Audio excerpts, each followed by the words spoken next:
Good evening.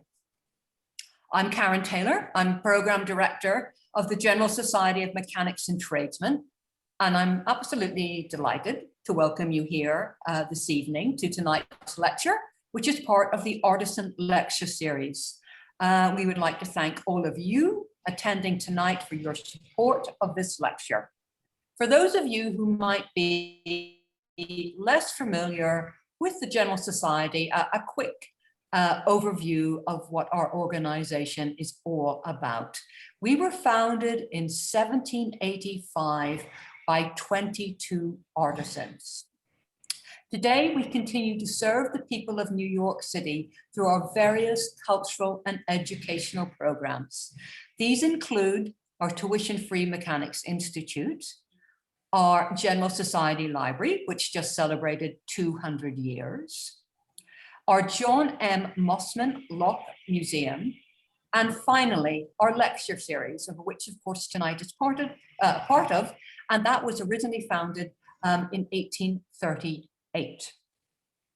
Our format tonight will be slightly different. We will take questions at different points during the talk, so please feel free when you have a question to go ahead and submit it. We ask that you use the Q&A component rather than raising your hands. In addition to our speakers, in addition to Patsy, Polivy, we will have a special guest, Jim Gerding, owner of Ryan's Daughter. Patsy Polivy is a writer and former independent bookstore owner. In fact, a small business owner herself. She had the amazing idea to walk the side streets of Manhattan, where she met with owners of many of the small businesses. She engaged them in conversation. These included, well, there's so many, flower stores, bars, hat stores, perfume stores, candy stores, spice stores, and so many others. She listened to their stories and she shared them on her site, her website. This documentation project took nearly 6 years. And you can visit it at Betsy's website, which is www.sideways.nyc. And it really is the most terrific resource.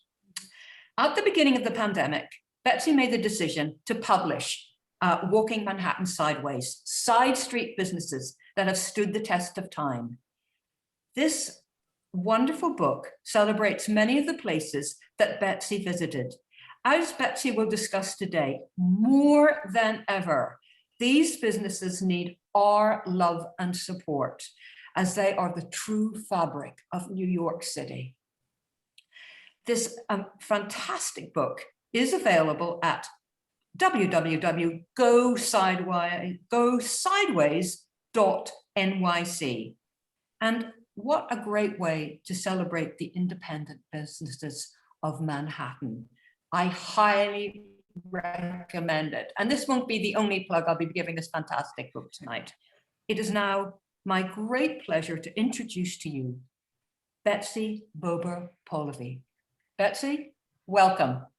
Thank you. That was an amazing introduction. Well done. Well done. You did your homework and put your heart into it, and I appreciate that, and the small businesses appreciate that.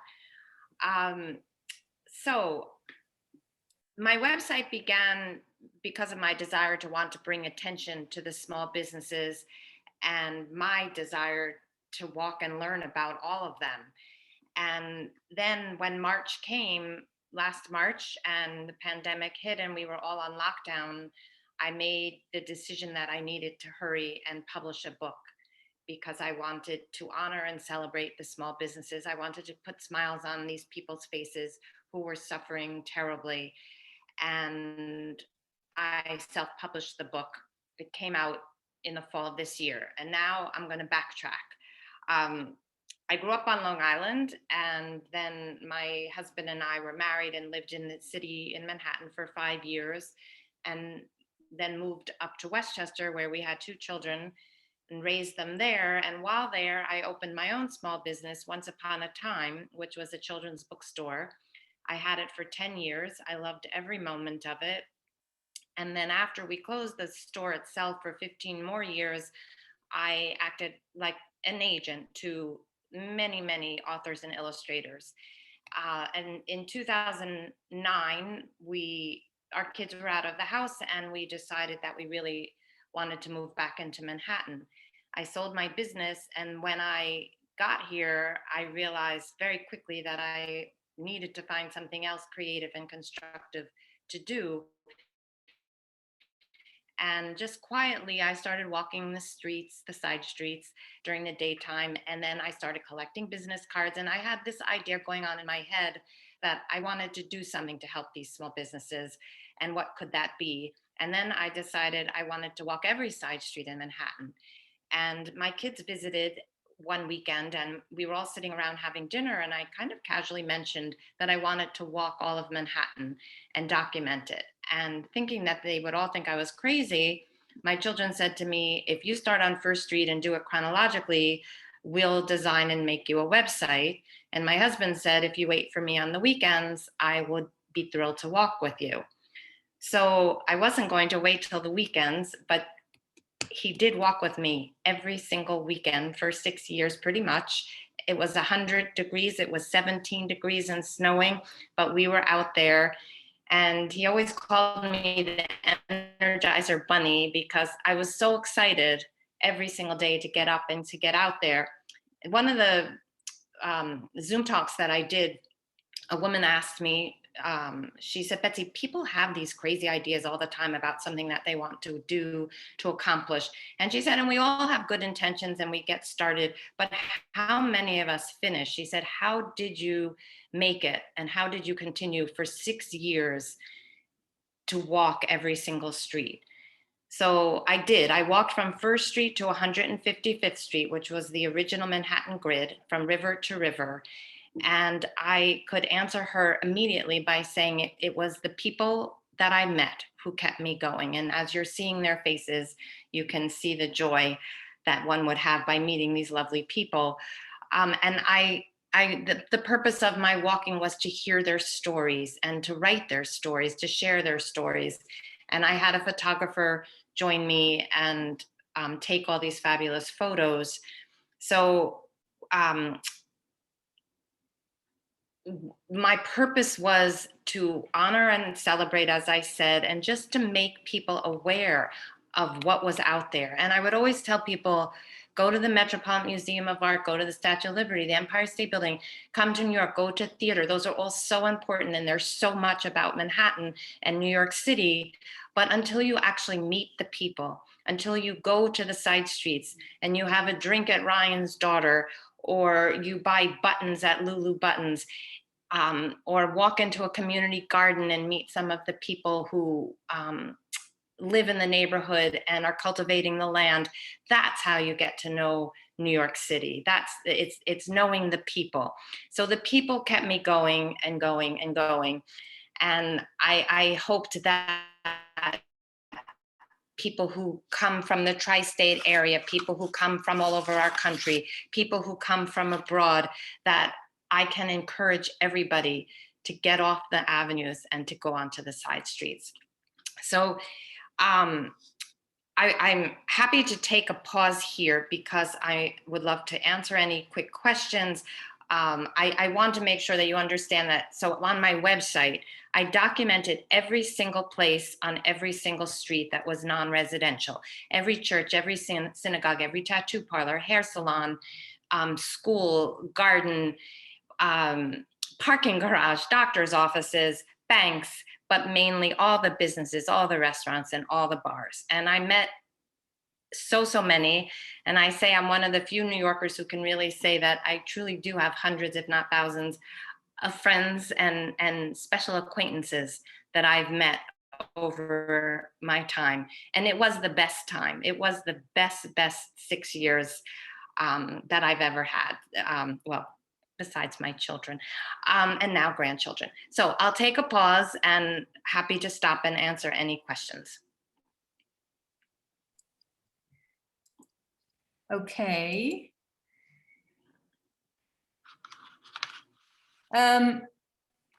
This is from Frederick Warren, and perhaps this is the question, did you go back and update for businesses that closed? Would you like to address that later on? No, that's an excellent question. And I never like to give too much information all at once. So I walked and rewalked every single street many, many times. I did it in the daytime. I did it at nighttime. I did it on the weekends because I was always discovering something new and different because places aren't open at certain hours. And so I might have missed them. I also biked all 155 streets because just even that little bit of height helped me. And then over the years, over those 6 years, every summer, I hired interns, college interns, who, while I was working my way north, they were starting on First Street and they were rewalking. So I was always keeping the site up to date in the summertime for sure, but every single day I read about 30 blogs, newspapers, magazines, and go to different websites, and I'm constantly updating the website. Right now, it's in a bit of a disarray because so much has changed in our city, but I do have summer interns and we will rewalk. I can't wait to actually go and hug all the people again and say hello and welcome them back this summer. So I am looking forward to that. So did that answer the question? Yes, yeah, that was great. And in fact, it really is a project that never ends. It would not be the case, really, because it will always be changing and updating. So you've really taken it on something spectacular, Betsy. Oh, and the other thing is that if you look at the website, in the at the top, there's a blue bar and it says categories. And one of the categories is lost gems, because I decided shortly after I started that I didn't want these places that were forced to close for one reason or another to be forgotten. So all the ones that have closed that we wrote about and had photos are still on the website. So that's kind of a fun little fact. Fantastic. Okay, we'll look out for those gems. And this is a very good question. What is the name of your website? Could you repeat the name of your website, please, Betsy? The website is called Manhattan Sideways, and it's sideways.nyc. Right. Okay, so www.sideways.nyc. This is from Denise Marcel, and this would be, could you tell us a little bit more about some of the specific people and stores? Yes, I would love to do that, and I look forward to do that. And I have what I call heartwarming and heart-wrenching stories, but I think that I would like to turn it over to Jim and let him share a bit about Ryan's daughter, and then together we could answer questions. Or when he finishes, I can come back, share a few stories with you, and then together we can answer more questions. How does that sound? That sounds great. So would you now introduce Jim to the audience? Nothing would give me greater pleasure than to introduce Jim. So Jim's has Ryan's daughter, which is a fabulous bar, which is welcoming to every age group. And I think that's why I've always felt it was so special, that you could go in the middle of the day and see older gentlemen sitting at the bar who have been going there for decades and having lovely conversations, and then come back in the evening and find the 20-somethings in there having a great time with everybody else in between. And Jim was one of the people who took a real interest in what I was doing. And one day he called me, I think he was in his car, and he said, I just learned about you and I wanted to speak to you, and I want to know, what can I do to help you? And that was just the most genuine, sweetest, kindest thing that anyone had said to me over my years of walking. And then a friendship began. His son and my granddaughter are both the same age. They're 10 now. And together we enjoy stories of them growing up. And he is the quintessential bar owner, and I love his story, and I'm not going to say anything further. I'm going to let you meet him and let him tell the rest of his story. Jim. Yes, am I here? You're there. I am here. That is great to know. Thank you, everyone who's attending, and certainly Karen for putting this all together. I have to laugh so much when I hear Betsy say things like, I am the quintessential bar owner. And thank you so much for all the good that implies. And, hopefully not too much of the bad that, that might be implied as well. No. No, I know not on Betsy's behalf, but bar owners, when you get to know them, just be careful. Just be careful. So who am I? My name is Jim Gerding. And I started at Ryan's Daughter as a bartender in 1999 when I moved to East 85th Street here in Yorkville, an old neighborhood of the Upper East Side, which is historically a very working class neighborhood. We always said it's not all poodles and pearls here on the Upper East Side. If you picture Tiffany's on up Madison Avenue to the beautiful museums that we have. You have a whole neighborhood of history called Yorkville. Just between the 60s, I'd say, and the 90s, historically on the eastern side, on the East River side of the neighborhood. For those of you who are familiar with it, I'm going on too long, but I think it's important to understand that New York is set up in such an interesting way and has been for so long in these neighborhoods.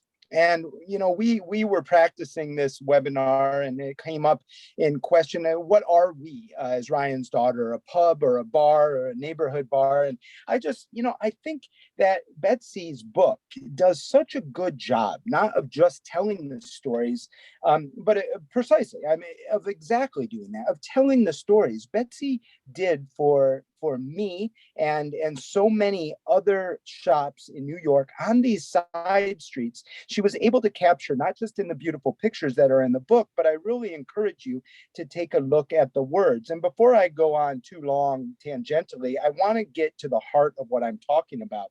She says on page 138 of the book in the introduction to Let the Spirits Move You, the bars that are steeped in history section of the book. She says, these bars are far more than simply a place to grab a drink, described instead as social clubs by regulars and staff. The stories in this chapter encourage anyone to take a chance on their neighborhood bar, where they might just uncover a place infused with history, camaraderie, and spirits alike. I just really love that, because as you turn the page, I found out through Betsy's book how true it is that these neighborhood bars, call them what you will, are truly something different and something that is of a fabric of New York City, which I thought, and many people, the people that come to love Ryan's Daughter the most, and myself included, I thought they had gone away. I thought I was born in a different era, and we just didn't have these things anymore. And it's all Starbucks, and there's some truth to that. But before we go crying about what we've lost, let's remember it's not gone. It isn't gone. And as I look through the Blue and Gold, the comments that they made about that, Brandy's, the Dublin House especially, Betsy interviewed a woman there who was working there, Nicola Cusack.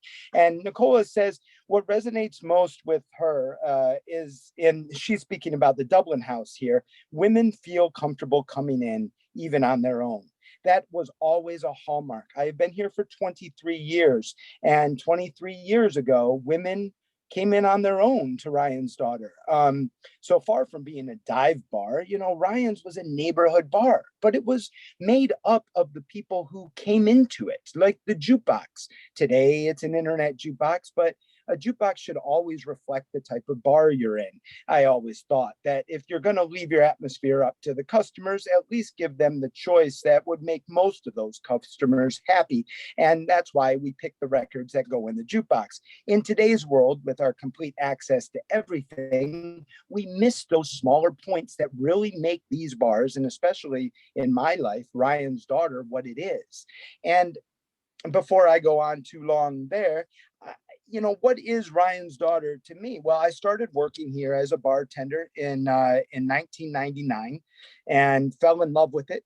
A couple of years later, I met a girl named Katie, and she was sitting on the bar stool. She's become my wife, and she's the father of Henry, who was so lovely mentioned by Betsy earlier. And we've literally grown up in this place.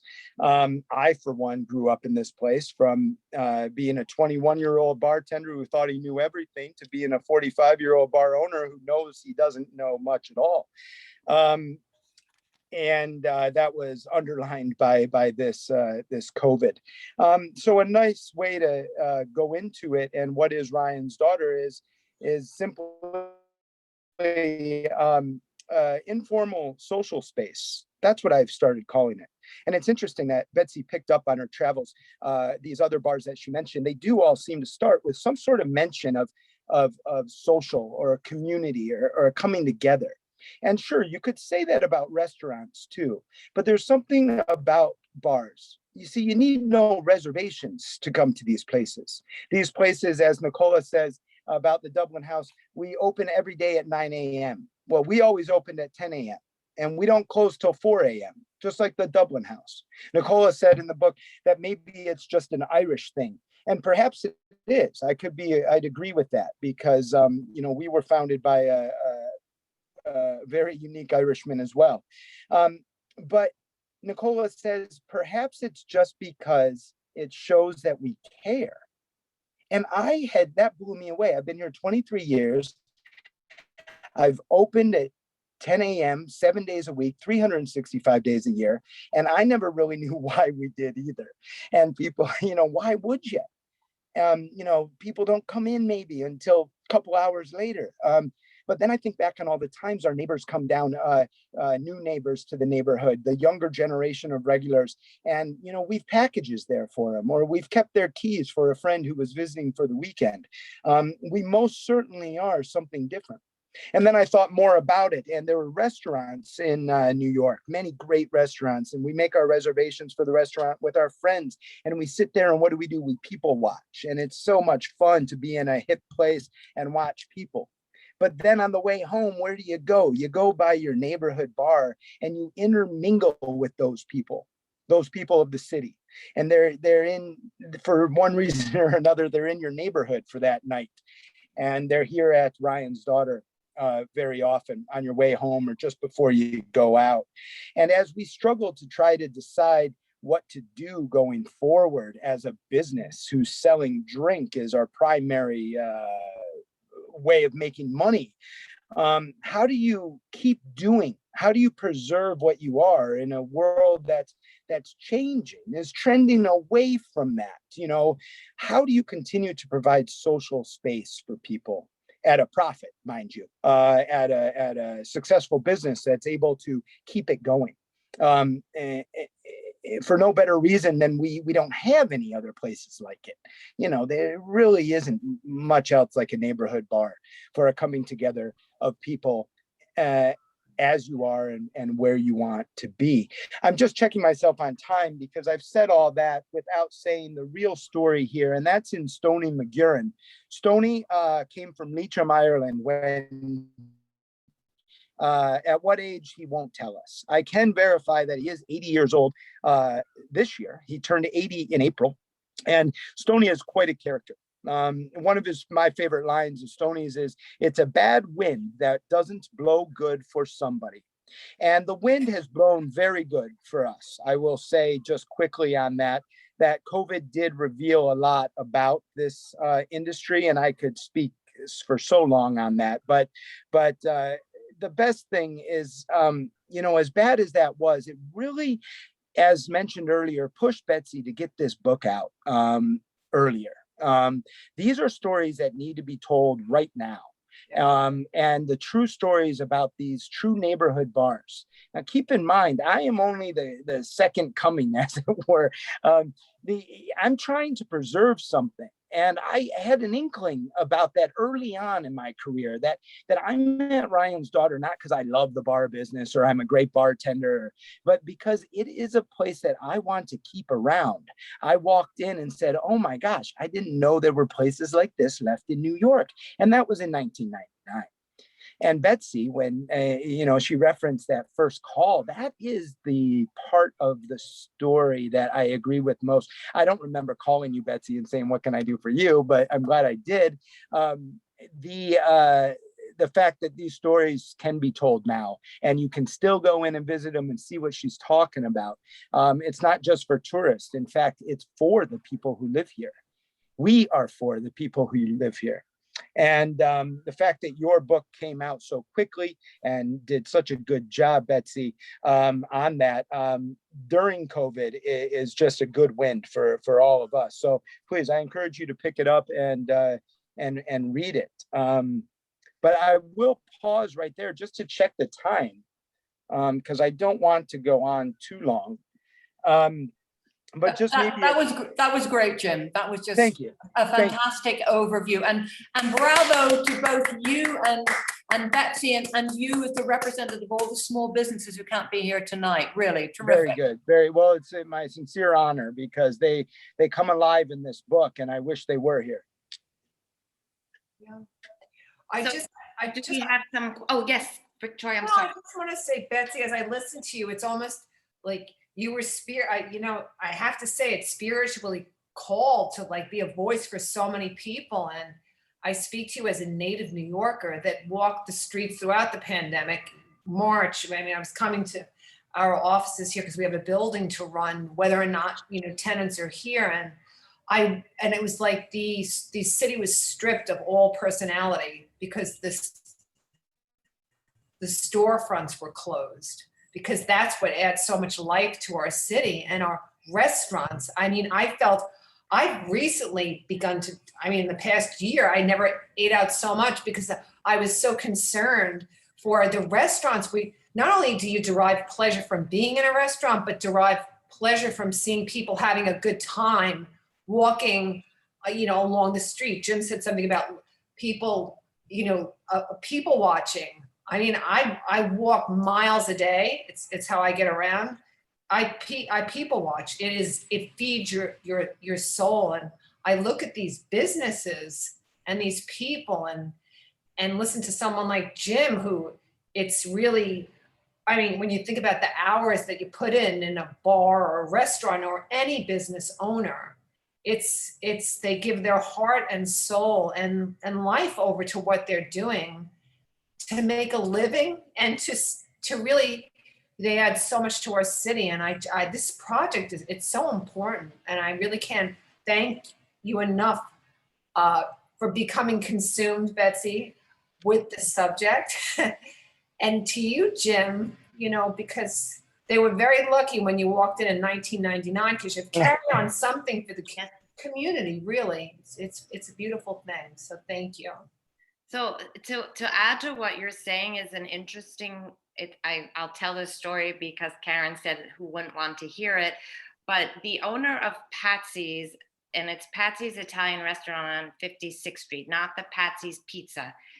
There's an ongoing lawsuit there, but the original Patsy's, there is only one. And Sal, who I'm good friends with, is the owner / chef. And he said to me, I'm one of the blessed ones. My grandfather bought the building in the 1940s.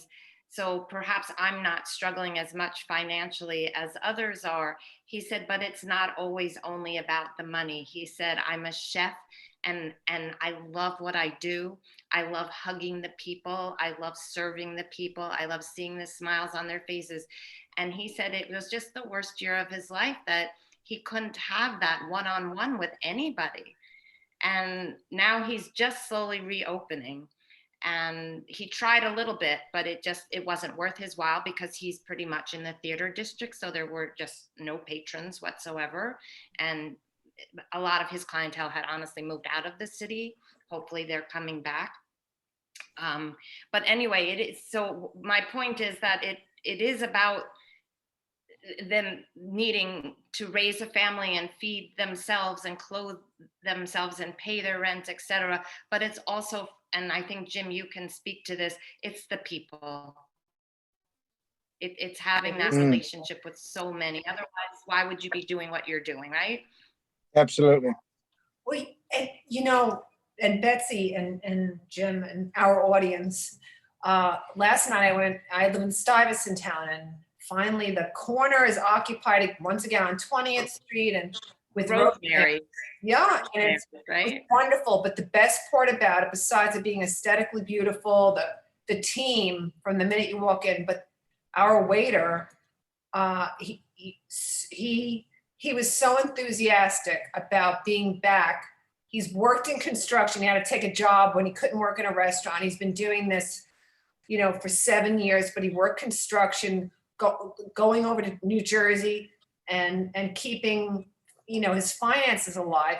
But I said, but you're doing this on top of what your regular job. He goes, I missed my customers. I love talking to people. I love interacting.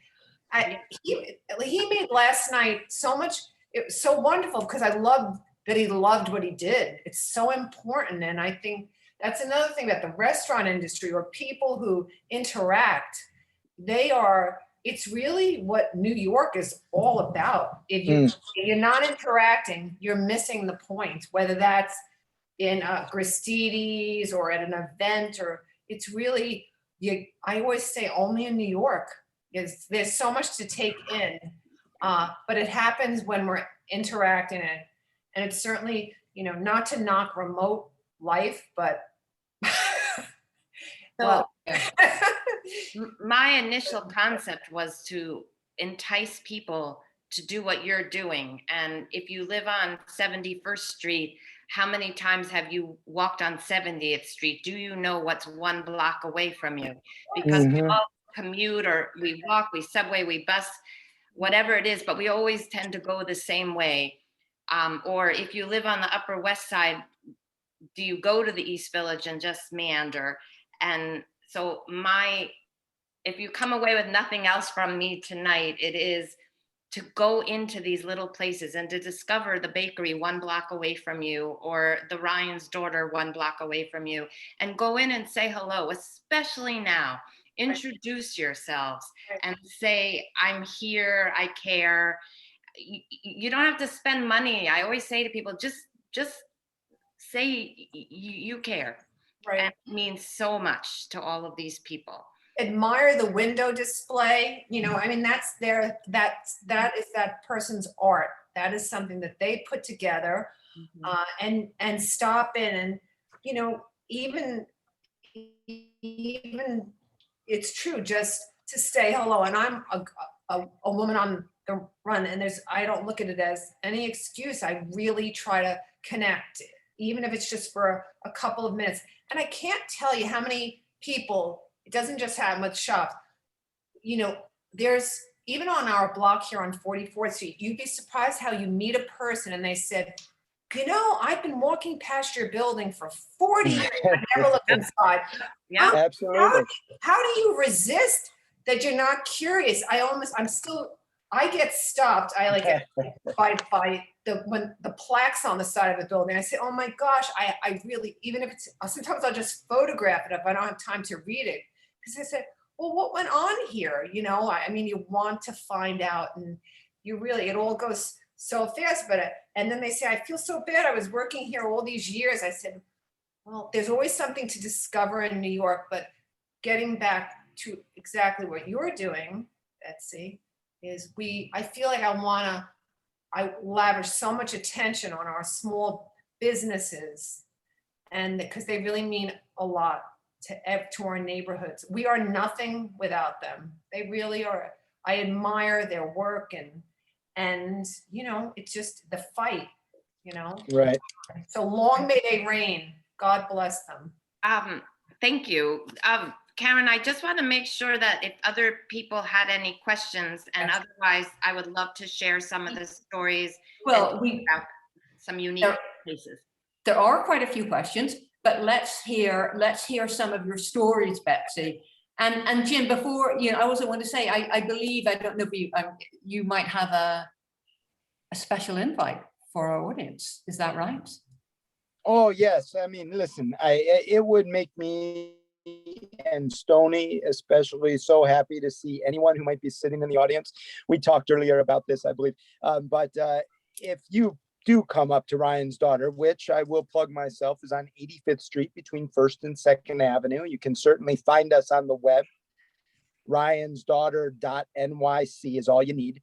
RyansDaughter.nyc. It is named for a film. The film Ryan's Daughter might come up. That's an old film about a woman who falls in love, an Irish woman who has an affair with a British soldier. A good film, but we like to say it's a better bar than a film. So please do come on up and please let us know you were here.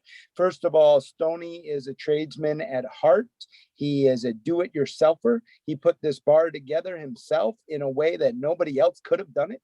And he built a place that we just couldn't build again today in 2020s or wherever we are.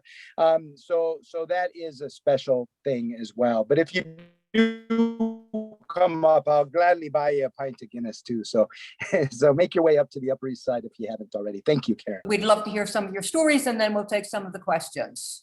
Okay, sure. First, because I want to make sure that we don't end and I don't get to say this, we all wish Jim a happy birthday tomorrow, June 2nd. I didn't forget Jim, so just to embarrass you a little bit. Oh, okay. Sure. Thanks a lot, Betsy. I'll get you You're back. welcome. So first, I don't know who my audience is because I can't see any of you, but I just thought I would mention about a half a dozen interesting, fun, unique places on our side streets that you might not know about, or you've been going to for years and want to let us know, which is also wonderful. So on 55th Street, across from City Center, is Meizel's Chocolate, M-Y-Z-E-L. And Camilla is also a dear person to my heart, and she has struggled and suffered so much through the pandemic, where others have had wonderful landlords or were blessed with owning the building themselves. She has had none of the above, and she has really, really had a rough time. But I'm not going to dwell on that. I just want to say the best chocolate, the sweetest lady, and over 100 different types of European licorice, which is not what we as Americans think of as licorice. And she makes chocolate dipped chocolate chip cookies, which are out of this world. And she's the tiniest little shop, and probably one of the smallest kitchens in our city. But what she produces is superb. The Tiny Doll House on East 78th Street, Leslie, the gentleman, he makes the doll houses as well as imports them from all over, but he has thousands of miniature, anything and everything you could possibly think of. And it was interesting speaking with him during the pandemic, because he said that families were kind of going back in time, and the same way people were playing lots of board games and card games because everybody was at home, they were actually purchasing doll houses or building doll houses. And he loved it, that families were coming together to make tiny doll houses. Blatts Billiards, which is on West 38th Street, has been around over 100 years, and they're known worldwide. Their pool tables have been in lots of famous movies, etc. But they make and sell pool tables, and it's family owned for generations. The Red Caboose is on West 45th Street, not far from where you are, Karen and Victoria. It's down a few steps in the basement. It is this tiny little place that two people can't fit in the same aisle, but it is filled with everything electric trains and models. And I grew up with two brothers, and we always had electric trains. So I was so excited when I found this place. And I've learned that lots of other people were very excited to discover this place. And people have told me they've been going there for decades and decades. And Alan, who owns it, is lovely and so knowledgeable. And he kept that shop open every single day. He was at work every single day for the year of the pandemic. Pageant print shop. Oh, this place, this picture, handmade cigars. I might be the only woman who actually does go in there on a regular basis, but just to say hello. But I love this place, and they're just the people who hang out there. It's kind of like going into your local bar, and they all sit around and smoke cigars and tell stories and make cigars. This is Maz Mescal, which I'm going to tell this story in a minute. Pageant print shop is in the East Village, and it's two sisters who own it now. And their dad had a book stall on Fourth Avenue back in the day when the whole street was lined with them. And now what they've done is it's no longer the old books that they're selling, but the books that would otherwise be put to rest, be thrown out, they've taken the beautiful artwork and made prints out of them. And it's like going into a record store where you just kind of flip through, and any subject you could possibly think of, there's a print in there.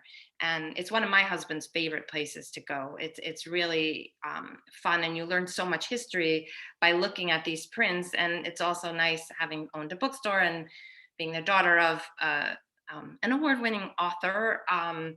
Books are so important to me. This photo right here, I need to stop and say he passed away during COVID, Spasabella Lace. And there are about 4 or 5 places that either closed or unfortunately passed away during COVID. But I still put them in the book because goodness knows they deserved our love and to be remembered forever. So yeah, that was Spasabella Lace.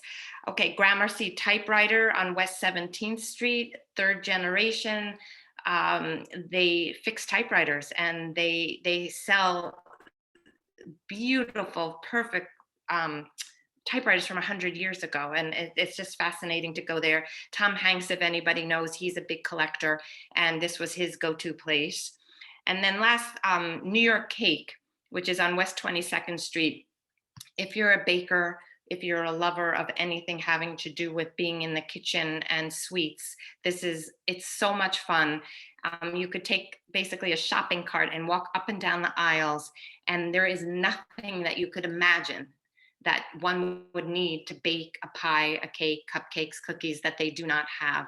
And also family run, and they have cooking lessons, they do cake decorating and teach classes. Yeah, okay, so now just to share, I wish I knew my audience and which would touch you the most. Jenny's Garden, this one touches me so much. On 138th Street is Jenny's Garden, but throughout the city, if you're not aware, you would walk past them and you wouldn't think twice, but stop, because there are tons and tons of community gardens on the side streets of Manhattan. And a lot of them were started in the 1970s. They were empty junk yards, plots of land that people reached out to the city and asked if they could sow the land and they could plant there. And this has become a very big thing in New York. There's tons in the East Village, especially. 138th Street, Jenny's Garden. As I said, oh, did I say this? Or I told you this, Karen, maybe. So 6 years in, I was 20 blocks from the finish line, and I found out I had broken my foot. I was in so much pain and I couldn't walk anymore. I went to the orthopedist and he said, you literally broke the bones in your foot from walking too much. Because I had honestly done thousands of miles at that point. He put me in a cast and on crutches and said, stay off it 6 to 8 weeks, which I kind of laughed and said, that's not happening. And I kept walking and I kept going on my crutches. I got to Jenny's Garden, it starts at 138th Street all the way over at Riverside Drive. And I walked in and it was just so beautiful. And I met these 2 girls who were working on fruits and vegetables and doing their thing. And I introduced myself and they said, I told them what I was doing. And they said, today's your lucky day because Jenny is here. And they went and they got Jenny, and Jenny came over, and Jenny was in her early 80s at the time. And she said, honey, I don't have much time, but if you took the time to crutch all the way over to Riverside Drive, I'm going to take the time to talk to you. And she said, come sit with me. And an hour later, she finished telling me her story, which I very quickly will share with you. In the 70s, she came with her husband from Puerto Rico, and she had 4 young children, and they had an apartment on Riverside Drive. And if you're familiar at all, the buildings are very high up off the road. And she was on the 4th floor. And she said, what am I going to do with my children? They have to have a place to play. So she walked down, went across the Riverside and into this empty lot where lots and lots of men and women were dealing drugs and homeless, etc.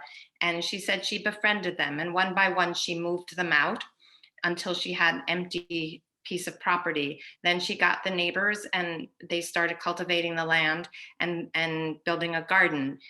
And now fast forward, the garden goes from 138th to 143rd Street. It has every tree that you could imagine growing fruit, or lemons, limes, apples, oranges, anything on that you wouldn't think could grow in New York, but she managed to make it grow. Eggplants, string beans, I mean, every kind of vegetable, and flowers galore, a butterfly garden. It's magnificent with a beautiful winding path. And so I said, Jenny, after she took me on a tour of the 5 blocks, I said, I have 2 quick questions for you. First, how did you water all of this property? How did you make things grow when you first started out? And she said that she bought a hose, hooked it up to her kitchen sink, ran it through the window, down the steps, or down the building, across the street, and then would handhold this hose and water her plants for years, until the city saw what she was doing and offered to put in an irrigation system for her. My other question to Jenny was, I'm here in the middle of summer. There is an abundance of fruit and vegetables, more than anyone could possibly eat. And so a lot of these properties, these community gardens, people can pay 10, 20, 30, whatever it is, dollars a year. And then they own a little plot of land and they can plant whatever they would like and take care of it. And then they also have to give back so that they help other people take care of their property, their plot, etc. So I said, but Jenny, there's so much food here. What are you doing with it? And she said, go back to when I first started. She said, I'm still feeding those homeless men and women every single day. So that was really touching, and I hope touching to you. And very sadly, right before COVID, not due to COVID, but Jenny did pass away. But her daughter, who lived next door in the same apartment building where she grew up, now keeps that garden running, along with our city. Our city definitely stands behind this garden. So should I pause and answer questions, or I can tell another wonderful story? Why don't we take a couple of questions and then we'll go back to a story. And I have to say that story was so moving, and you told it so beautifully, and the way it came around in that cycle, that it started as it began. I mean, it ended as it began, and so anyway. Thank you. That was just lovely, Betsy. Okay, well, we've got quite a few questions, and let's see. Oh, this is from David Stein. Did you try to sort of equalize the time spent in each street, or vary the time based on the number of businesses or interactions with people? How much ground did you cover daily on average? Good question.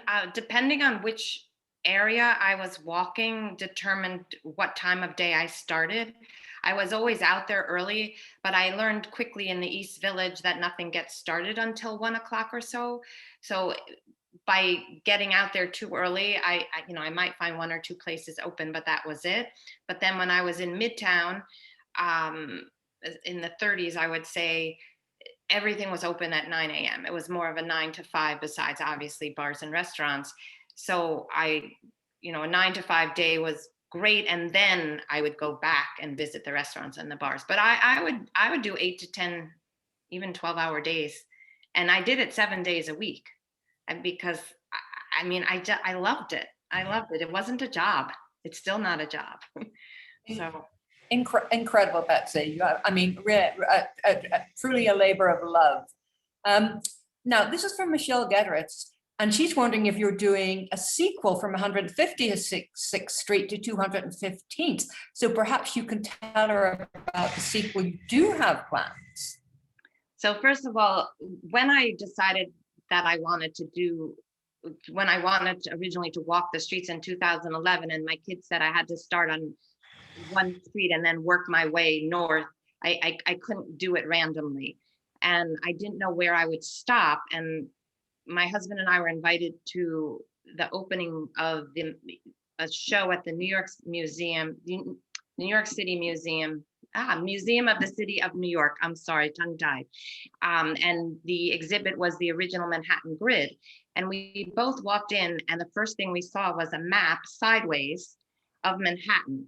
And the original Manhattan grid went from 1st to 155th Street. And we looked at each other and we said, that's it. I'm going to walk to 155th Street. I really never thought I would do it, but I did do it.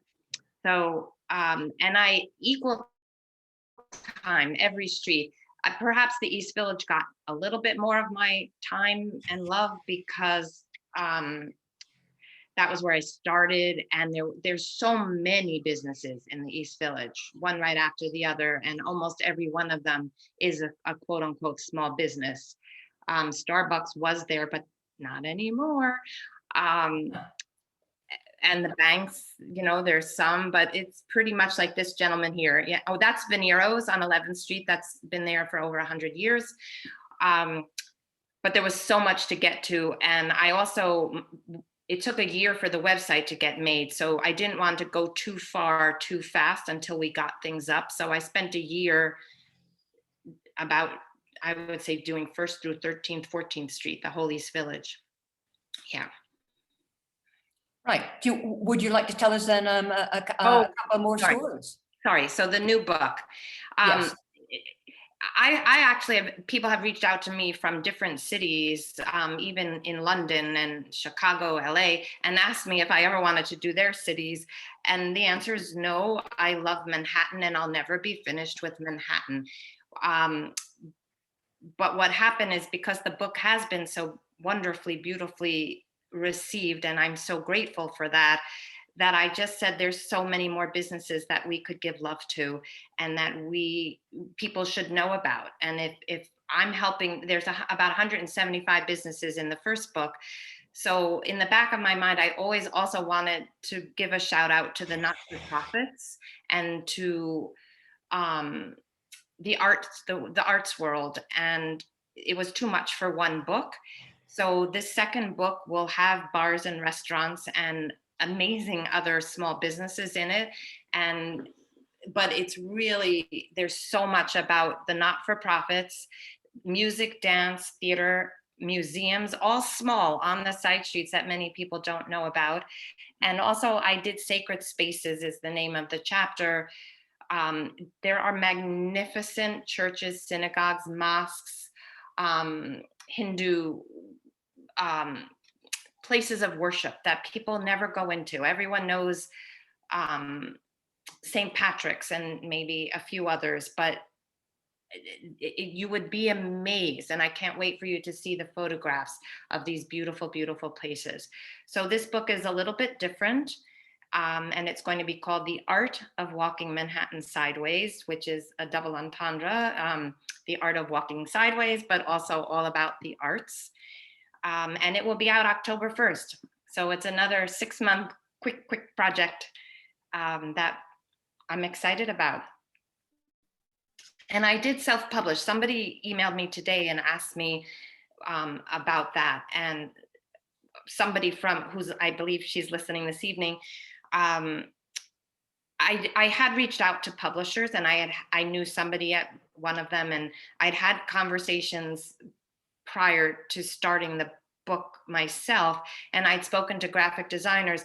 Everybody wanted my book to be a tour guide. Everybody envisioned it slightly different, but they all wanted it to be by street, by neighborhood, and with maps, and that wasn't the point of my book. My book was to tell the small business owners' stories and to share their history and to entice people to want to visit them for that reason. And so I stuck to my guns, and my husband, once again, was wonderful. And we went online and we learned how you self-publish a book. And I found a phenomenal printer in Illinois, which is a small business, family owned. So it was right up my alley. And they have just walked me through every single aspect of this and produced this beautiful book. So there you go. And it is a beautiful book. It is an absolutely fantastic book. And some of our attendees are asking for a deeper explanation of this, some of the slides. So for example, this gentleman here, can you tell us a little bit about him? He's on 145th Street, and he has been there over 50 years now. And he was the first one in his family to get a college degree. He fought in the war, and he learned to be a tailor. And he ended up opening up this shop, and he has been there all these years, and he's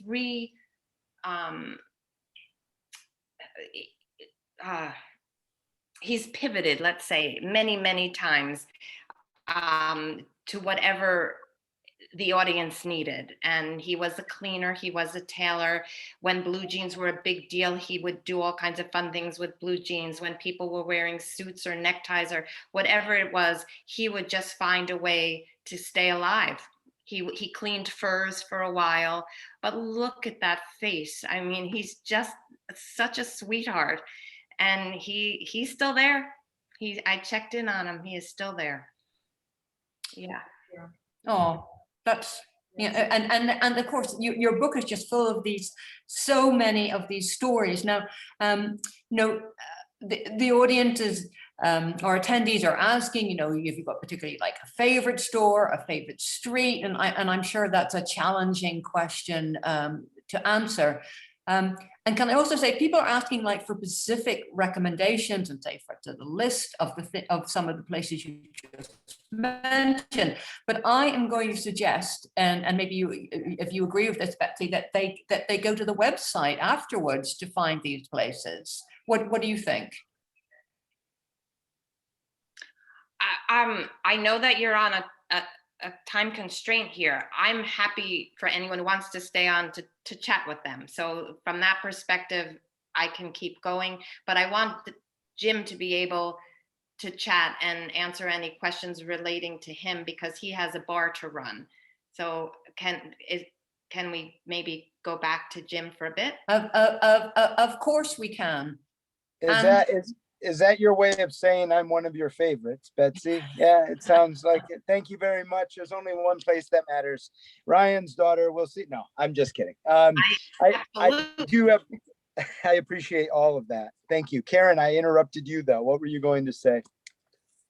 Well, I was just going to, yes, and of course we want to hear more from you, Jim. And were you going to talk a little more about recent events, Jim, and the impacts for you? Were you going to say a bit more about that, or do you feel that you've covered it that extensively? Yeah, no, I think I've only planted a seed, that's for sure. But I do love the way that this is going. And listening to Betsy share those stories, I would be remiss if I didn't share just a bit more of Stoney McGurran. He's there with the sunglasses between the two gents on the left there. The red sweater and the green sweater, and that little guy with the sunglasses on is upstairs at Ryan's daughter. We still have a second floor. We use it for private parties, up to about 40 people in normal times. It's a great space, but those guys are an Irish band called the Wolf Tones. Most of them are members of the Wolf Tones. That's our downstairs bar there. Stoney came from Leitrim, Ireland. At a very young age, as I was saying, we don't quite know when, but when he landed in the States, in New York specifically, he wanted to see the rest of the country. So this was in the 1960s, early 1960s. He got a job as a trucker, and he got a partner with his truck, and his name was Jimmy Reese. He was a black fella, as Stoney says, and they drove across the country, mainly in the South. And Stoney had to follow Jimmy's lead. He had no idea what alien world he had landed in, the South in the 1960s.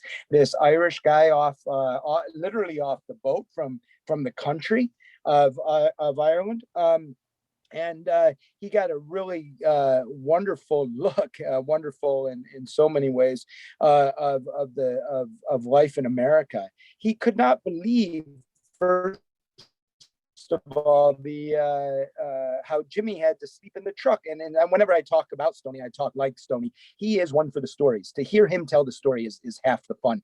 As Betsy said earlier, about these people who give their lives to these social places that we're talking of, he's just very, very good at it. Anyway, Jimmy Reese of course, being a Black American at the time was not allowed in most of the places where they got their respite. And Stoney would always say, well, here I am, the foreigner. I'm a foreigner and I'm being treated better than this guy. He's the American. And to this day, Stoney, who's 80 years old now, cannot understand America having seen that. He thought, well, coming from where he's from, you know, the history that Ireland has, to be a foreigner is got to be the worst, right? Interesting that this slide comes up, the foreign muffin slide. That menu was one of Stoney's original menus for the restaurant, which he opened here. He was hoping to come to the Upper East Side, always had his dream on owning a building. That was the bricks and mortar, that's all he ever heard. And how true it is to be able, COVID revealed that if you were able to own the building, you had a different run of it than you did it if you were simply paying rent. I was very lucky. My relationship with Stoney, and that he was very lucky in having paid for the building before COVID hit. 10 years ago, it probably would have been a much different situation for him. But given that, this comes from the menu that he sent to a friend of his, fellow Irishman, who is obviously opposed to British rule in all times, and unfortunately would not give Stoney a description of the Eggs Benedict and use the word English muffin. So the foreign muffin actually went on to the menus. I've never seen anything like it. It just goes to show you what these places are about. It's personality, right?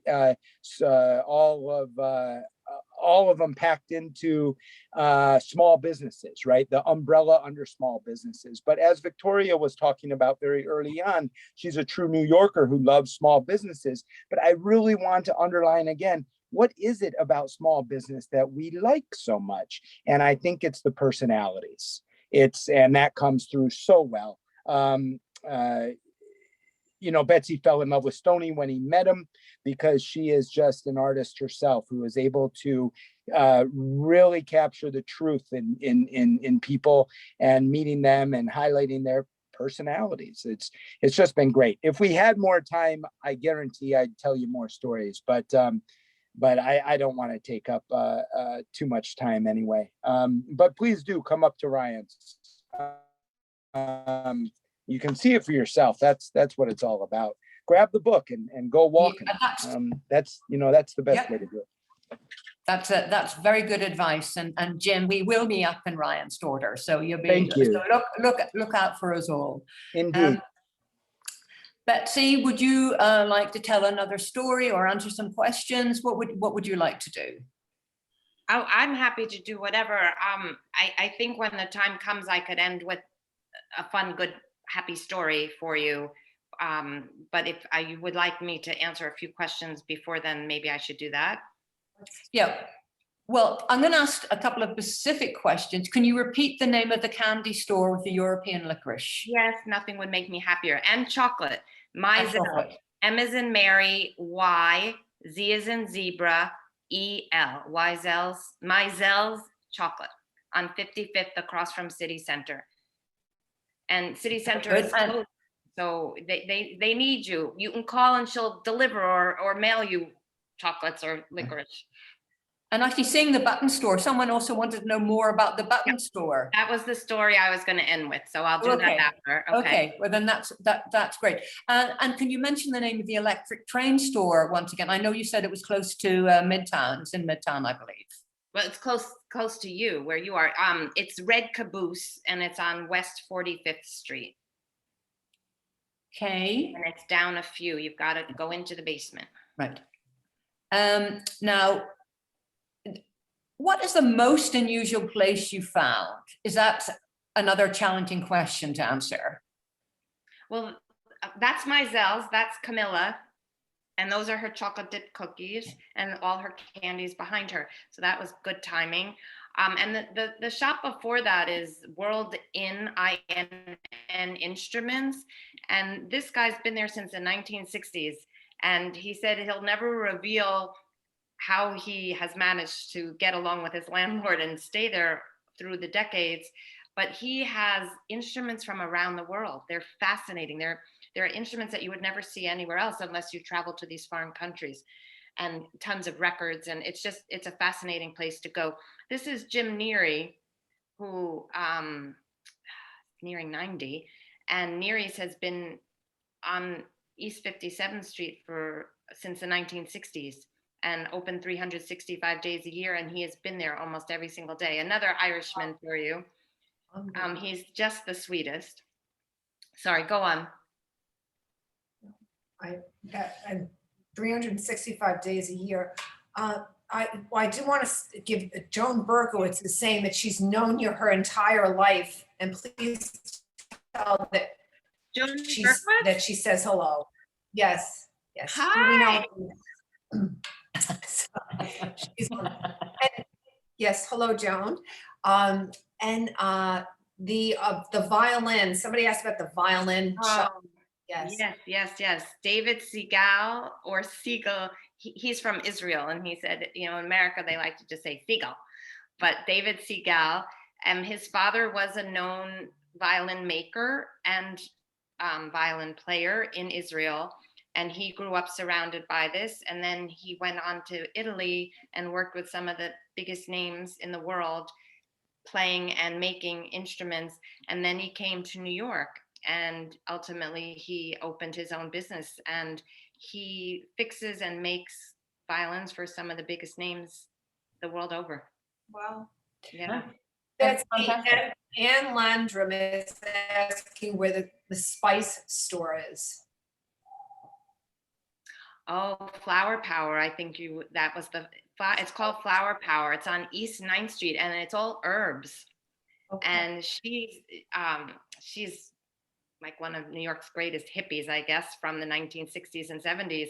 And she grew up in India, where she learned from her grandmother how to heal with herbs. And her store has been there since the 1970s. It's a phenomenal place. And she did really, really well during COVID. She would only allow one person in at a time, but everybody was coming. I can't remember, I'm sorry, which herbs they were, but there were certain that people were believing that these would help them not get COVID. And so she would only sell 2 ounces at a time because she couldn't get more and people wanted to hoard it. So she did very well. Interesting story. Fantastic. This is from Nancy McKeown, and someone else has asked about this. Did you do your own photography? And you talked a little bit about producing the book. Did you create a team to produce the book? And I believe there was your family were, of course, involved. Is that correct, Betsy? So over the years, I had a number of wonderful photographers. So I am not a photographer. I did not take any of these photos. And they're all listed in the book. Someone named Gabby, who was one of my summer interns, she went to Brown University, and she worked with me for 2 summers. And she always said, if you ever decide to write a book, I would love to work on it with you. And she spent a year at Oxford University in England, and then came back, graduated Brown, and then moved to New York and is working here for 2 years now. But she and I did this book together. I could never have done it without her. And I kept trying to find the right graphic design person, and I wasn't hitting on it. And her boyfriend, who was young and wants to be a graphic designer and had been playing around with it, but hadn't really done much. And he asked if he could have a go. So the 3 of us made this book together. And at the back of the book, their photos are there and a bit about each of them. And I could never have done it without them. And we're doing the next one together as well. So, but yeah, there wasn't a team. Well, it was a collaborative. It was a collaborative process, and really the collaboration obviously is like stemming from you, Betsy, and all the people that you met on your travels. I think we'll probably finish in a few minutes, and I do apologize if we didn't get to your question. I will send Betsy the questions, but I think we've got a good overview of the questions. But Betsy, I believe you have a couple more stories to tell us before we conclude. Yeah, sure. I do need to say, as far as collaboration, my husband read every single word, and I would never go to press until he looked at every single thing. He was amazing. And my son is an artist and has his own business, so he couldn't devote a lot of time to this, but he also, every single page had a say and put his imprint on all the pages, and it just those little tweaks that he came up with made such a difference for the whole book. So yes, I could not have done it without them. So the Lulu Buttons, many of you might recall Tender Buttons, which was around for over 50 years on the Upper East Side, and they closed shortly before COVID. But Lulu Buttons might fly under the radar a little bit more on 38th Street. They were right near what was Lord and Taylor's. And it wasn't until this year, and I've known Roz, the owner, for many, many years and was friendly with him, but I didn't learn until COVID what his real story behind him. So I knew his story. So it's my mom's favorite story, and my mom always said I have to tell it, and she said you have to put it in the book. So when Roz was 17, he was living in Iran, and he decided he wanted to go to university in America. And he applied without saying anything to his family, and he got in, and he went to his mom and said, I got into a university in America and I would like to go. And she looked at him and said, where is America? And she didn't read and she didn't write, and they were very, very poor. And she took a few of her belongings that were special to her, and the next day she came back to him and put money in his hand, and she had sold what little she had and said, you go follow your dream. And he came to America, and he went to Brooklyn Tech, got his engineering degree, was working for a construction company as an engineer on Fifth Avenue. And during his lunch hour one day, he went into a shop, and they had interesting, unique buttons. And he went to the person at the counter and said that he'd like to order however many of these buttons. And the person said, it will take several weeks for them to come in. And he looked at the buttons and he said, I can make these buttons.